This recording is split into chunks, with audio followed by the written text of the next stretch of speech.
Hello everyone, I'm Stacy Strawn, host of the Nothing Channel. Now I spent most of my day cleaning the house, but you do know I did have to do a little work in my garden, right? This is what I'm up to today. Okay, so I finished up with my cleaning for this afternoon, and right now I'm out in my garden. And a lot of my plants are really coming in good, so I decided today would be the perfect day to start thinning some of them out. And I'm not exactly just pulling them up, I'm replanting them in another area of the garden, spacing them out a little bit more so they'll do a little bit better. I was super excited to see that again this year. I have one of my all-time favorite wild plants right here by the garden. This is where it grew last year, and it's right back again. Ironically, I believe this is actually in the mint family, and it's right here by my mint garden. So this is known as heal all or self-heal. You can actually consume the leaves and the whole plant basically, but I just wait until the tops of these dry up and I pop them off and I make tea out of them. So this is a really good medicinal plant, so I'm super excited to see that's coming back up this year. So right now I'm in the process. Look how big my corn's getting.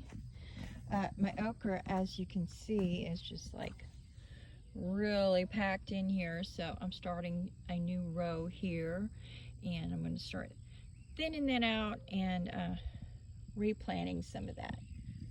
Check out these beans. Look at that. And my squash, everything looks so great, like my watermelon. And I even think some of these tomatoes could be thinned out. Look how they're just packed in here. They're already getting their secondary leaves. So let me get started. Okay, no fancy tools needed here. I just simply took my handy dandy little tiny hoe. And this was the original stretch of okra, but I have taken and added this along with that. Continue on here, and I have some more over here.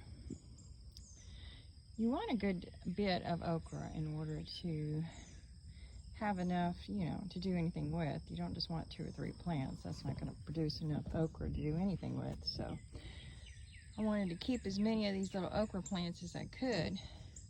I think they're spaced far enough now that they can grow up nice and strong and make me some okra. Now let's see what else can I get done. But before I do that, I need to go ahead and get this watered in. I just simply took my gloved hand and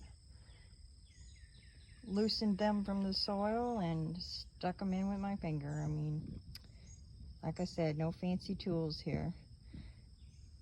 Just putting some plants in the ground, no science to it. I was going to this area right here. I was going to till this up and use this because this was where I planted my bell pepper, and I'm like, oh well, it didn't come up, so.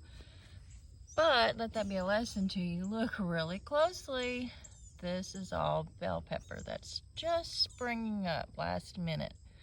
So, saved by the bell. Haha, no pun intended. Yeah, at first my garden was looking pretty bare, but there's a reason for that. I knew that if my seeds did start coming up, I would want to do this very thing, get in here and give them more space. So sometimes it's good just to start with a small area. It makes it easier to keep up with And then you can pick and choose where you want to spread them out. Like I said, you see these tomatoes, they're just way too crowded in here, and they're already putting on secondary leaves. Now, it's really nice cool weather, so there's not going to be a problem with the sun coming up and burning these little plants that I'm transplanting. Plus, the fact that it's going to rain tomorrow is even better. Give them a good chance to get established before the sun starts really hitting them. And like I was saying earlier, see? The ground's already moist from the rain before. All I have to do, look, roots still intact. Really easy. Okay. And then you just get your little area you want to put your plant. Okay. You just stick it in there. Voila, simple as that. Here we have it. 1 row of tomatoes is now 3 rows of tomatoes. And if I need to space some more later on, I will, but for now, this will be great. Give them a chance to get up big and strong without any of the roots stealing nutrients from the other plants. You don't want to put them too close. And I probably have a few more things I probably need to transplant. But for now, they're okay, like these pepper plants. I'll probably want to get in here and separate them out a little bit further. Carrots, more than likely they're overcrowded, but it's not a good idea. Once you plant a carrot, you pretty much, all you can do is thin them out. You can't just like keep transplanting them. I'm not really worried about it. If they don't really they make little carrots for the rabbits, and they seem to enjoy them, so I'm quite happy. This mint is trying its best to grow in my garden. Dang it. Guess I'm gonna have to have me a cup of tea. Well, thanks for hanging with me for this evening, guys.